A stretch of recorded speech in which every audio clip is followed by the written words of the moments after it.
Hallelujah.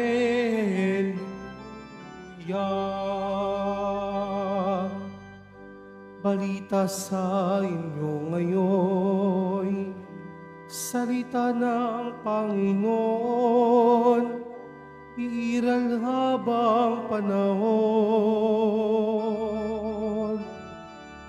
Hallelujah. Hallelujah.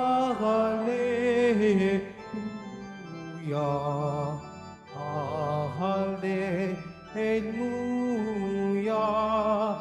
Hallelujah.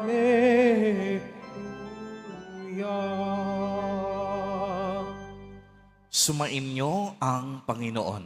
At sumayo rin. Ang mabuting balita ng Panginoon ayon kay San Mateo. Papuri sa iyo, Panginoon. Noong panahong iyon, umuwi si Jesus sa kaniyang bayan at nagturo sa kanilang sinagoga. Nagtaka ang mga nakarinig sa kaniya. Sabi nila, saan kumukuha ng karunungan ang taong ito? Paano siya nakakagawa ng kababalaghan? Hindi ba ito ang anak ng karpintero? Hindi ba si Maria ang kaniyang ina at sina Santiago, Jose, Simon at Judas ang kaniyang mga kapatid na lalaki? At dito nakatira ang kaniyang mga kapatid na babae. Hindi ba? Saan niya natutunan ang lahat ng ito? At ayaw nilang kilalanin siya. Kaya't sinabi ni Jesus sa kanila, ang propeta ay iginagalang kahit saan, liban sa kaniyang sariling bayan at sa kaniyang sariling sambahayan. At dahil sa hindi nila pagsampalataya, hindi siya gumawa roon ng maraming kababalaghan. Ang mabuting balita ng Panginoon. Pinupuri ka namin, Panginoong Isokristo. Magsiupo muna pong lahat. Magandang umaga po sa inyong lahat, mga kapatid kay Kristo. Sa lahat po ng ating mga taga-subaybay, sa iba't ibang online platforms, at sa lahat ng ating mga kadiboto, sa iba't ibang panig ng Pilipinas, at maging sa buong mundo, kung saan tayo ay naaabot ngayon ng ating live streaming. Mapayapang umaga din po sa inyong lahat. Purihin at dakilain natin ang ating Panginoon, ang mahal na poong Jesus Nazareno. Mga kapatid kay Kristo at mga kadiboto, malugod po namin kayong tinatanggap sa Basilica Minor at Pambansang Dambana ni Jesus Nazareno. Unang araw ng Biyernes, araw ng ating debosyon, araw ni Jesus Nazareno. Ito ang araw na kung saan tayong lahat ay nagpapasalamat sa Diyos sa napakarami at walang patid na biyaya at pagpapalang ating natatanggap sa araw-araw ng ating buhay. Ito rin ang araw na kung saan tayo humihingi ng kapatawaran sa lahat ng ating mga kasalanan at pagkukulang sa Diyos. Araw na kung saan iniaakyat natin at idinudulog sa Diyos ang lahat ng ating panalangin at mga pangarap sa buhay. Kaya maaari bang itaas ang ating mga kamay at palakpakan ang ating nag-iisang hari at tagapagligtas, si Jesus Nazareno.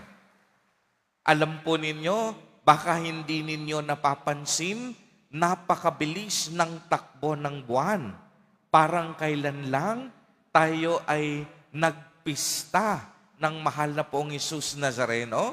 Ngayong araw na ito, buwan na ng Agosto. Bukas-bukas paggising natin, Burr months na. Kasi isang buwan na lang, papasok na tayo ng September.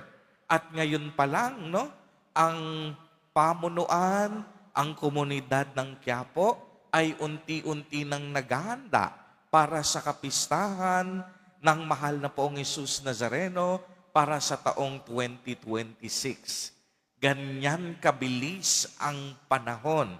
Hindi natin namamalayan ang takbo ng araw. At alam po ninyo, napakaganda ng ating ibanghelyo sa araw na ito.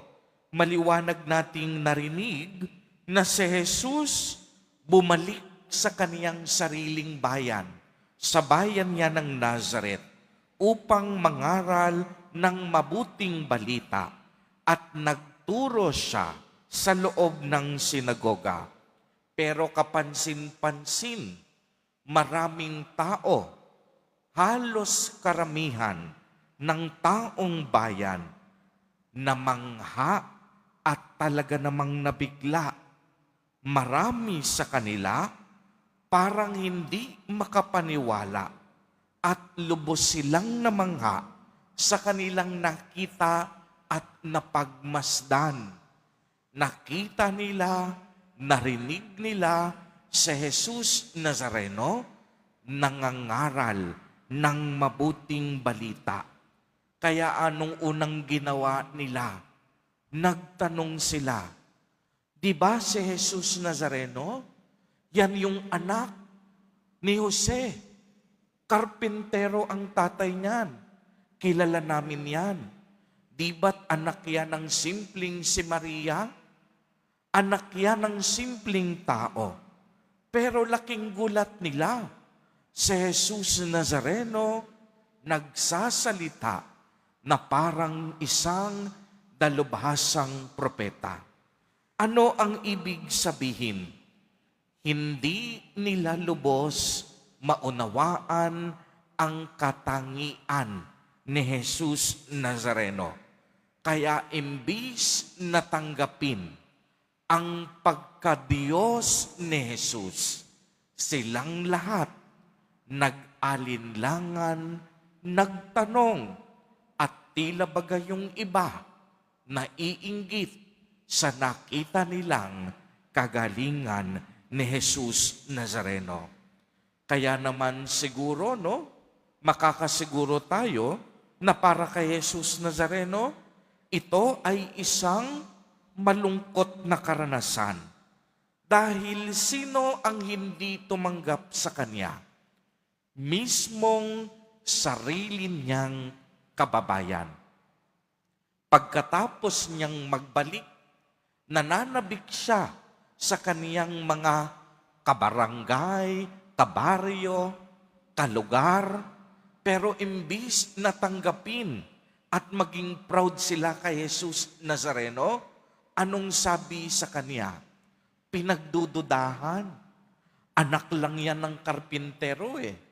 Bakit parang mas magaling siya sa atin? Kaya naman, anong sabi ni Jesus Nazareno sa bandang huli? Kakaunti lang ang mga himala at kababalaghan na ginawa at naganap sa kaniyang mismong bayan sa Nazareth. Bakit? Sapagkat hindi siya tinanggap ng taong bayan. Ang mga tao hindi sumampalataya sa kaniyang kabanalan at kapangyarihan. Kaya po tatlong mahalagang bagay ang itinuturo sa atin sa ating ibanghelyo sa araw na ito. Unang-una, huwag tayong mabuhay sa sinasabi ng ibang tao. Mabuhay tayo sa salita ng Diyos. Kaya nga magandang katanungan paano ba ninyo hinaharap yung mga paninira at chismis ng inyong kapitbahay, mga kaopisina, mga kasama sa ministry at organization? Kayo ba ay agad na pinanghihinaan? Pinaniniwalaan niyo agad sila at kayo ay pinanghihinaan ng loob agad? Yung iba ba sa inyo tumitigil agad kapag may narinig kayong hindi maganda laban sa inyo? Kaya nga, kung salita ng ibang tao ang ating pangahawakan, ang ating pagbabasihan, kadalasan masasaktan tayo, mawawalan tayo ng gana, at minsan hahatakin tayo ng mga salitang ito pababa. Pero mga kapatid, kung ang ating pangahawakan ang tinig at salita ng Diyos, kagaya ni Jesus Nazareno, tiyak yon, hindi tayo maliligaw, tayo ay mambubunga, at anumang paninira ng ibang tao, hindi sila magtatagumpay. Bakit? Sapagkat nakakapit tayo sa salita ng Diyos. At walang anumang bagay ang maaaring makasira at makagiba ng kapangyarihan ng salita ng Diyos. Kaya't anong sinasabi sa atin? Kumapit tayo sa mga salita, sa mga pag-asang hatid ni Jesus Nazareno, at hindi sa sinasabi at paninira ng ibang tao. Ikalawa, tinuturo sa atin ni Jesus Nazareno na makiisa tayo sa plano ng Diyos. Yung iba sa atin, naglilingkod na, naririyan na ang debosyon, pero pag nakarinig ng mga paninira ng ibang tao, pinanghihinaan at tumitigil sa kanilang magandang sinimulan. Anong paanyaya ni Jesus? Huwag natin silang bigyang pagpapahalaga, lalong-lalo na kung hinihila tayo pababa at sinisira nila ang ating misyon. Kapag tayo'y nagsimula ng magdebosyon, kapag tayo'y nagsimula ng manalangin, huwag nating ihinto ito kahit tayo'y sinisiraan ng ibang tao. Dahil ang mahalaga, ginagampanan natin ang ating pagiging misyonerong disipulo ni Jesus Nazareno. Kaya nga, inihandog ni Jesus Nazareno ang ating buhay upang tayo'y maligtas at sa ating kaligtasan, maipagpatuloy natin ang kaniyang magandang nasimulan. Kaya wag na wag po tayong panghihinaan ng loob sa pambabatikos sa atin ng ibang tao. Tumutok tayo sa plano ng Diyos. At ikatlo, tanggapin natin si Jesus Nazareno bilang ating Hari, Guro, Panginoon at tagapagligtas. Ang nakakalungkot, mga taga-Nazaret mismo ang hindi tumanggap kay Jesus Nazareno. Marahil ang paanyaya sa atin sa araw na ito, kilalanin at tanggapin natin si Jesus Nazareno at papasukin natin siya ng lubusan sa ating puso at kaisipan. Ano ang ibig sabihin nito? Kung nakilala na natin ang ating Panginoon, dapat lamang susundin natin ang lahat ng kaniyang utos. Huwag tayong mag-aalinlangan sa kaniyang kapangyarihan.